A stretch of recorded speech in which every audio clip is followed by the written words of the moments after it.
Hi, my name is Jeremy. I'm not a doctor. I'm not a health professional. I talk about anxiety disorder based on my psychology background and my cognitive behavior therapy certificate from CBT Australia. Alright, so pasensya na talaga kayo. Talagang mahaba-haba yung panahon na hindi ako makagawa ng video kasi ako'y sobrang busy, no? Pero sabi ko, ang ganda na naging topic namin ng lecture last Thursday. Plano ko ulit gawin yon. Siguro parang gusto ko siyang ulitin.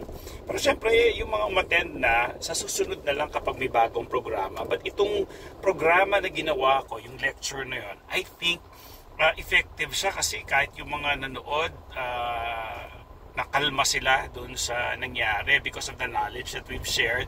Kasama ko nga yung guest psychologist natin na si Tito Mong Psychologist, makikita nyo sa TikTok. So you follow him also kasi talagang siya practicing, no?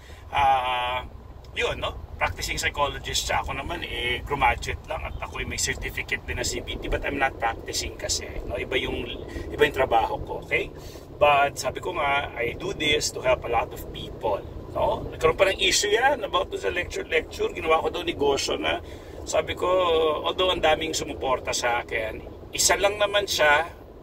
Well, may dumagdag na isa pero nawala na sila kasi ayoko rin naman sila tanggalin. Kasi iniisip ko, iniintindi ko na lang sila. Kasi may taong mga negative. No? Sabi ko nga doon sa iba, doon sa lecture, actually yung pagkakapansin ko sa kanila, it's more of a lesson for everybody than me being affected of them. Because alam ko naman yung mga tao no, na may talaga negative at kung papapekto ka, talaga masisira ka, no? So, pero salamat dun sa mga sumuporta. Alam nila kasi ilang years ko nang ginagawa to, diba? So anyways, well, ang i-share ko sa inyo siguro konti dun sa nangyari dun sa lecture kasi ang ganda nung nangyari, no? As far as I'm concerned, gano'n, ano? Nag-umpisa kami dun sa lecture about yung stigma ng baliw na word kasi ang daming taong takot maging baliw. So, talaga inano namin doon, dinefine namin kasi alam niyo sa psychology hindi namin ginagamit 'yon, no? Bawal gamitin 'yon. Okay, kasi una tanggalin yung stigma. But kasi mga Pinoy lagi naririnig yung baliw, so natatakot, pero kailangan nila maintindihan 'yon, no? Kahit kami hindi namin ginagamit 'yon kasi merong mga specific na mental condition, no? Na mental condition. Kasi for example, yung nawawala sa sarili, nakakita, yung nakakita, nakakarinig, nakakaamoy, nakakalasa nang wala naman talaga, pwedeng nanggagaling yon sa isang disorder na schizophrenia, okay? Yung mga taong, yung mga taong grasa na nagsasalita mag-isa, kala may kausap, no? Doon sila. Ngayon, bakit nasabi yon? Kasi gusto namin sabihin ni Tito Mong Psychologist na hindi porket may anxiety ka, depression, yun ang kahihinatnan mo. Hindi po ganon, okay? Yun lang yung kaklaruhin ko. Hindi porket ikaw ay may anxiety or depression, ang kahihinatnan mo ay yung taong may mga simptomas ng schizophrenia, okay? Hindi po. Yun. So, yun, klinaro na natin. Okay, so medyo nabawasan na yung takot nila. Kasi alam niyo kung may schizophrenia kayo, kahit hindi nyo alam, malalaman ng mga tao sa paligid. Ano ba? Kunyari, magulang mo ko, kapatid mo ko, sabi ko, bakit nagsasalita siya mag-isa? Bakit sabi kausap mag-isa? Doon pa lang, malalaman na. So, hindi mo kailangan problemahin yun kasi yung mga tao na sa paligid, makakaalam nun. Okay? So, kaya, yun, no? Isa yun. So, tanggalin natin yung takot na yun. At saka, ano ba yung baliw talaga? Huwag na natin gamitin yung baliw na yan kasi, katarantaduhan na yung mga ganun-ganon, no? May mga tao na psychotic na nawawala sa realidad, may mga delusion, illusion, may mga ganon. Condition lang siya, pwede siyang maayos. Actually, hindi porket napunta ka na doon. Actually, may mga temporary, no? May mga temporary na ganong kondisyon. Temporary lang, no? Pero, pwedeng bumalik at pwedeng maayos, pwedeng ma-manage. Okay? Tandaan nyo yun, ha? Yan. So, kasama ng gamot at psychotherapy, maayos yun. Hindi yun permanente. Unless talagang nasira yung utak mo somewhere, halimbawa, dahil sa pagdadroga mo, na aksidente ka, medyo, di ba? Tingnan niyo yung mga nasa stroke. Yung stroke talagang hindi nila mapapagalaw yung katawan nila kasi may nasirang parte ng brain nila na hindi mapagalaw yung mga ibang katawan, okay? So mga ganun kondisyon bago masira talaga, okay? Memory nawawala, mga ganun. Okay, pero kahit nga stroke na nare-rehabilitate, inaayos, di ba? Okay, so isa yon, nag-umpisa kami doon. Tapos, ano ang sinundan namin noon is paano ano yung mga simptomas. Inisa-isa natin doon yung mga simptomas. Hindi man inisa-isa, pero pinakita ko doon, may isang picture doon na yung mga simptomas, halimbawa yung pagkabog ng puso, yung mabilis na pag-iisip, yung kahit yung yung hindi ka makapoops, no, kasama yon. So ano ba dahilan? Kasi hindi ka makapoops, kasi meron akong follower ngayon na problema niya yung poops Kasi pag medyo, kung ikaw ay anxious, ikaw ay nasa state ika nga ng anxiety, pinipigilan ng katawan mo yung pagpupoops mo kasi mas may importante kang gagawin. Halimbawa, iligtas yung sarili mo kung totoong danger. Kaso ang problema natin, wala naman kayo sa danger. Kaso nga lang, since na-activate yung fight, flight, freeze response, medyo may hirapan ka na mag-poops, no? Kasi ang gusto lang ng katawan mo, mag-focus ka lang dun sa pagtakas mo sa danger. Yun lang yun, tumakbo ka, umalis ka. So kaya yung heart mo, ang bilis ng tibok, para yung oxygen at yung dugo mo umikot sa buong katawan mo. Kasi kung lalaban ka, magiging powerful yung mga muscles mo para makapag-away ka or makatakbo ka. So ganun lang yun, okay? So sa madaling salita, kahit ano pa man yan, yung hirap sa paghinga and all, blah blah blah, usually hirap sa paghinga at nahihilo ka na, may feeling na himatayin, it is because of your exchange of carbon dioxide and oxygen sa katawan. So, pag ikaw ay punong-puno na ng oxygen, pwede kang mahilo. Pag nag-hyperventilate ka, yung hinga-hinga ng mabilis, pwede ka rin mahilo kasi nga, puro oxygen ka na, wala ka ng carbon dioxide. Nasabi ko na rin yan sa ibang mga videos ko, right? So, sa madaling salita, kaya ako i-share yun, importante yun, kasi gusto ko sabihin doon sa mga nanonood or nandun sa meeting na hindi delikado yun, hindi lang siya komportable, pero hindi siya delikado, adrenaline siya, adrenaline mo lang siya, parang kung ikaw ay excited at ikaw ay takot, pareho lang yung pakiramdam. Kaso syempre, dahil excited ka, positive siya, hindi mo napapansin, hindi mo nakikita na yung mga pangit na nararamdaman. But because you are excited. Pero kung nyari, takot, yun, ramdam na ramdam mo talaga. Pero again, it's the same. So, delikado ba siya? Hindi siya delikado. Kaya siya ng katawan. Okay?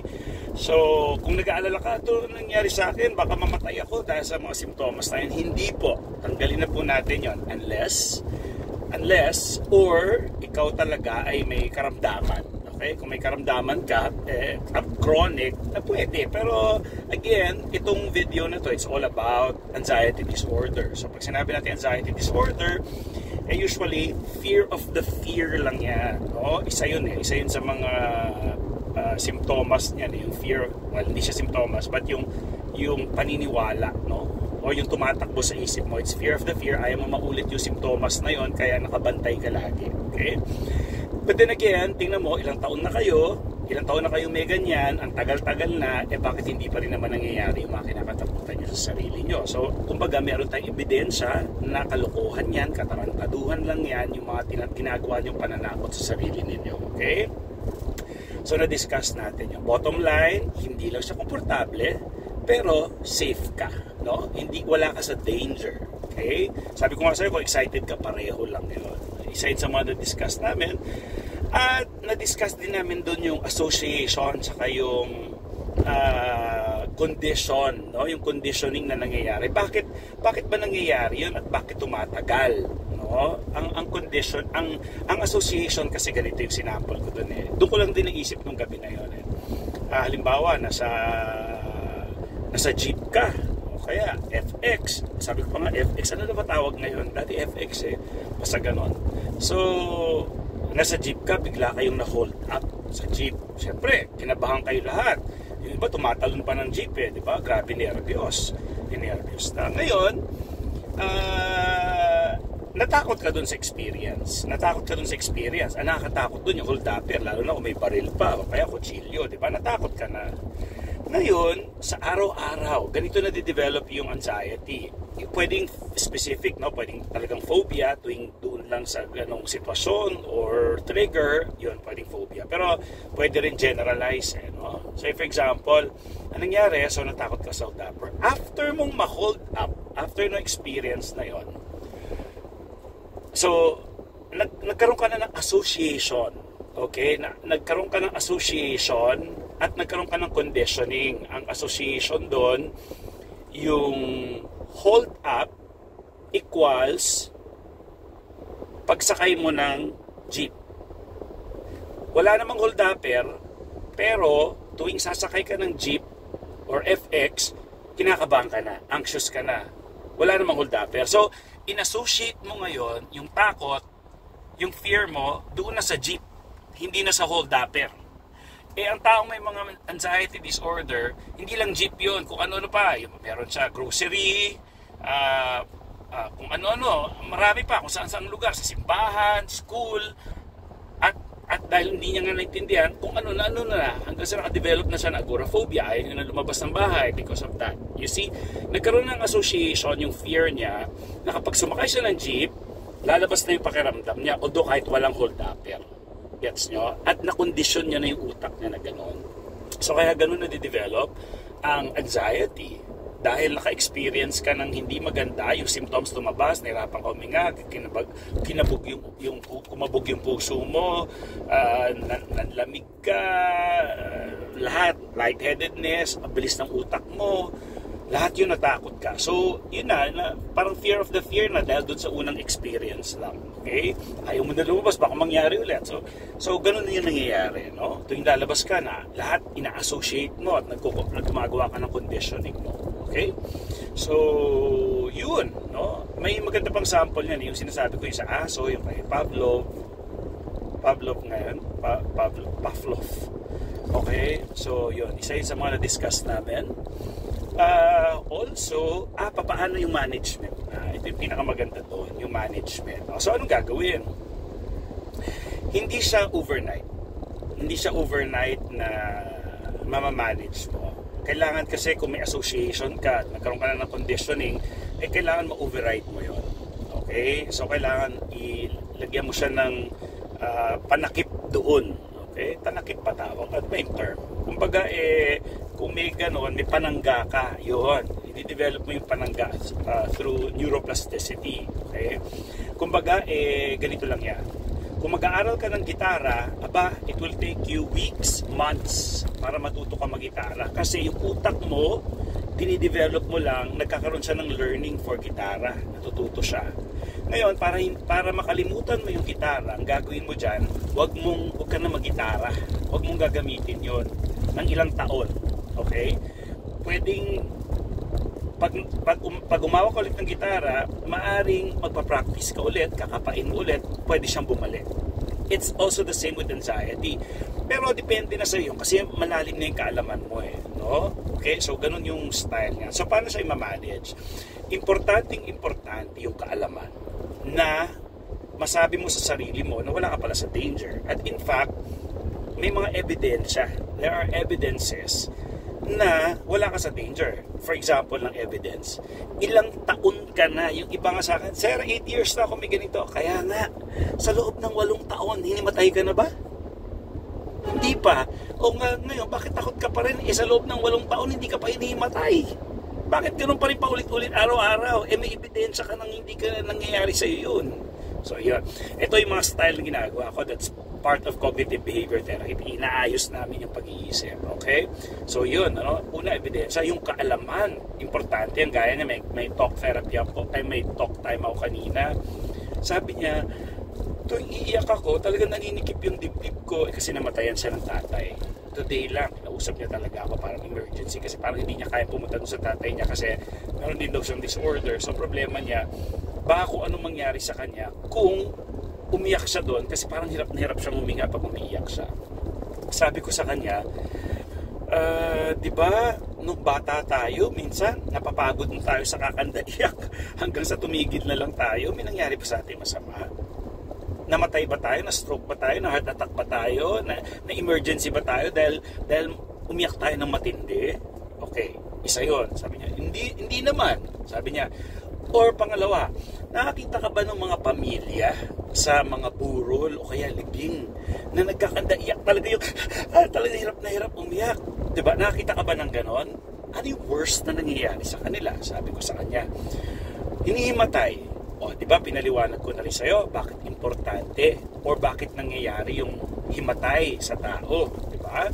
Sabi niya, oh, yes sir. Sabi ko, exactly. So, ang hinimatay na sa ibang video ko yun, kailangan ginagawa ng katawan yung pagkakahimatay kasi para mag-reset ka. Halimbawa, hindi ka na humihinga, ganyan, wala nang oxygen yung brain mo. So, himatayin ka niya. Kasi tayo naman, hindi natin pwedeng pigilan yung kaya natin pigilan yung paghinga natin mga siguro 1 minute, siguro pinakamagaling na 2 minutes, pero hindi mo kayang pigilan yun. Ingat-hinga ka pa rin. So, yung katawan natin minsan,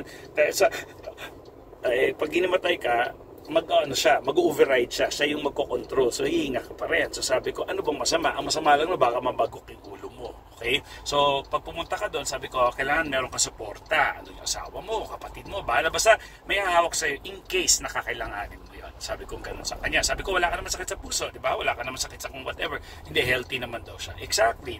So, yun na nga. Sabi ko, yung ano ba yung worst na nangyari? Hinimatay sila. Pero, nung hinimatay sila, ano nangyari? Ano ba sila? Namatay ba sila? Na-stroke ba sila? Na-heart attack ba sila? Hindi. Anong ginawa?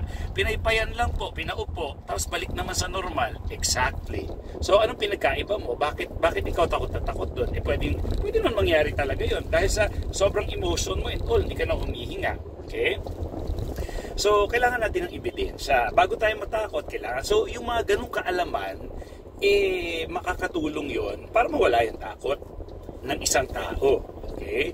Dami yung kinakatakutan So, kailangan at doon papasok yung mga professional people. I don't consider myself professional because I'm not really practicing, no? Hindi ko pwede sabihin yung technicality, pero alam ko na yung mga yun. Kasi ako'y nag-aral naman talaga at may certificate pa nga ako Pero for technical reason lang, ayoko masabi ninyo na nanduloko ko or blah blah blah. No. Walang ganon ha. Kung negative kayo, malis kayo dito sa channel ko. Ayoko. Tumutulong lang ako, okay? Okay, so yun. Ano pa? So, kaalaman. And then, after ng kaalaman, so may kaalaman ka na, kailangan i-internalize mo yung kaalaman na yon. Importante na talagang naniniwala ka dun sa kaalaman na yon. At dapat mo naman paniwalaan kasi science yun. At we believe in evidences. Hindi tayo opinion lang. Ebidensya, gaya nga, sabi ko, nakita mo ba yung bata na napagod na lang sa kakandaiyak, dumigil na lang siya? May nangyari ba sa kanyang masama? Lahat naman tayo umiyak sa buhay natin, di ba? May nangyari ba? Bakit itong pakiramdam? Pero ano ba, namatay ba tayo? Ibig sabihin, kaya ng katawan natin, yung design tayo gumanon. Okay? So yun, so kailangan ebidensya. Tapos, yung management na. Sabi ko, gusto mo, ko lang isa-summarize ko lang. Alam mo, ang problema natin kasi, parang yung interpretation natin. No, halimbawa, interpretation, baka baliw na ako. So, nag-i-interpret ka, nilalagyan mo ng interpretation na baka baliw ka, or baka nasa-stroke ka, o baka na-heart attack ka, talaga matatakot ka. Diba? Sabi ko nga, mag-isip ka lang naman ka, maglalaway ka na So, yun, no? So, interpretation. So, kailangan ayusin mo interpretation mo. Again, may tool din tayo dyan. Dyan papasok yung ABC na tinuro ko sa ibang video, no? And then, after nung interpretation, so alam mo na nag-interpret ako, hindi naman, ilang taon na ito nangyayari sa akin, hindi man nangyayari. So, napipigilan mo, no? And then, so trigger, meron kang interpretation, ang kaalaman, at acceptance, real acceptance, na yung hirap na pakiramdam na yan, yung mga pangit na pakiramdam nyo, it's really about adrenaline. Yung reaction lang talaga ng katawan mo sa danger yan. na gusto kanyang tumakas at gusto kanyang iligtas. Bottom line, gusto ka lang talaga iligtas ang katawan mo sa totoo lang sa kapamakan. So ang kailangan mo lang gawin dyan, hamunin mo, hayaan mo lang. Kung nararamdaman mo, dahil hindi mo siya mapigilan, lalo na ngayon, hindi naman pwede isang araw yan, ayos ka na eh. So pa nangyari yan, ang gagawin mo lang, sige, todo mo, okay lang. Pagbigyan mo lang yung sarili mo. Kasi may anxiety disorder ka eh. Normal mo kumbaga ika nga, sa taong may anxiety disorder, yung mga ganung pakiramdam. So tatanggapin mo lang kahit mahirap. Eventually, masasanay ka dahil sa kaalaman mo at habang tumatagal tuwing nag-anxiety ka, nagkakaroon ka ng ebidensya, tumitibay yung ebidensya mo na hindi nangyayari yung mga kinakatakutan mo at yun yung makakatulong sa'yo. Okay? So guys, ulitin ko ulit yan. Pero again, no, ang kailangan kasi dyan yung tulong ng isang taong mahusay, magaling kasi alam niya yung kaalaman nila. Kasi for example, yun nga, takot siyang umiyak sa patay niya kasi baka daw mahirapan siya huminga. So yung mga ganung bagay, hindi alam ng mga karamihan niya. So kaya kailangan ng isang taong magaling dyan magpaliwanag na evidence-based, na scientific. Hindi pwedeng opinion lang. Okay? So doon papasok yung galing ng tao, no, yung credibility. Okay? So with that, maraming salamat. I hope natutunan ninyo ito. Bye!